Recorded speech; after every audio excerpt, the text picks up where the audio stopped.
동대표 경비와 관리비 집행 과연 투명한가? 아파트에서 살아가는 우리는 매달 관리비를 냅니다. 하지만 대부분은 이번 달 얼마 나왔는가만 확인할 뿐 그 돈이 어디에 어떻게 사용되었는지는 깊게 들여다보지 못하고 지나가는 경우가 많습니다. 그러나 관리비는 단순한 공과금이 아닙니다. 입주민 모두가 함께 부담하고 함께 지켜가야 할 공동의 재산입니다. 오늘은 우리 아파트 관리규약 내용을 바탕으로 동대표 운영 경비와 관리비 집행 절차, 예비비와 잡수익 문제까지 주민들이 꼭 알아야 할 이야기를 함께 살펴보겠습니다. 입주자 대표 회의 운영 경비는 어떻게 사용될까? 관리규약 제32조를 보면 입주자 대표 회의의 운영 경비는 중요한 원칙 하나가 있습니다. 바로 실비정산입니다. 즉 필요한 만큼 사용하고 사용 내역을 증빙 자료와 함께 정산해야 한다는 뜻입니다. 운영 경비에는 회의 참석 수당, 직책 수당, 식대와 다과비, 교통비, 물품 구입비 등이 포함될 수 있습니다. 예를 들어 회의 참석 수당은 회당 5만 원, 회장은 월 30만 원, 감사는 월 10만 원, 동대표는 월 5만 원 수준의 직책 수당이 지급될 수 있습니다. 하지만 중요한 것은 수당 자체가 아닙니다. 관리규약은 사용 목적과 참석자 명단, 영수증 등 증빙자료를 첨부해 정산서를 작성하도록 규정하고 있습니다. 그리고 그 내용은 입주민에게 공개되어야 합니다. 결국 핵심은 투명성입니다. 입주민이 신뢰할 수 있도록 사용 근거와 절차가 분명해야 한다는 것입니다. 관리비는 누가 결제할까? 관리규약 제66조에는 관리비와 사용료 집행 기준도 구체적으로 정해져 있습니다.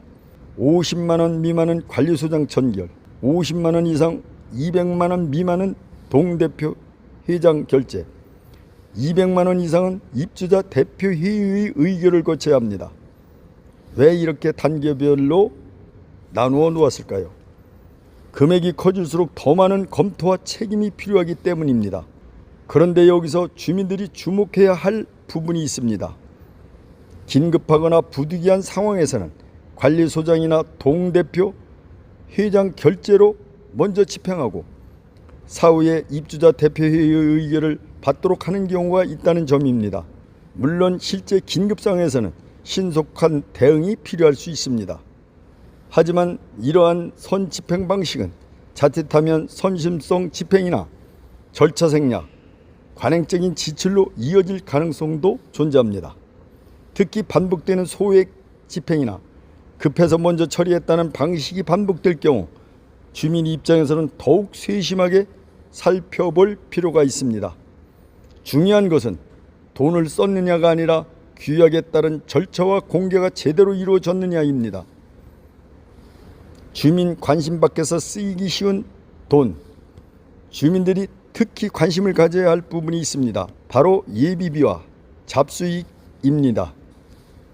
예비비는 긴급 상황에 대비해 마련된 돈입니다. 하지만 사용 목적과 집행 과정이 불분명하면 주민 신뢰는 흔들릴 수 있습니다. 또 관리규약 제57조를 보면 재활용용품 판매 수입, 광고 수입, 알뜰 시장 운영 수입, 주차료와 같은 잡수입 역시 입주자 대표회의 승인이나 의결 절차를 거쳐 사용하도록 되어 있습니다. 이 돈들은 관리비 차감, 공동체 활성화 사업, 시설 보수나 하자 관련 비용 등으로 사용될 수 있습니다. 작아 보이는 금액도 오랜 시간 쌓이면 결코 적지 않은 공동 자산이 됩니다. 그래서 주민의 관심과 확인이 반드시 필요합니다. 결국 가장 중요한 것은 주민의 관심. 아파트는 작은 사회라고 합니다. 그리고 투명한 공동체는 관심과 공개에서 시작됩니다. 회의록은 제대로 공개되고 있는지, 운영 경비 사용은 적절했는지, 예비비 사용은 타당했는지, 계약 절차와 지출 과정은 관리 규약에 맞게 이루어졌는지, 이런 작은 관심들이 모여 우리 아파트의 신뢰를 만들어 갑니다. 관리비는 단순한 숫자가 아닙니다. 우리의 재산이고 우리 공동체의 책임입니다. 주민 여러분의 관심과 참여가 투명한 아파트를 만드는 가장 큰 힘입니다. 감사합니다.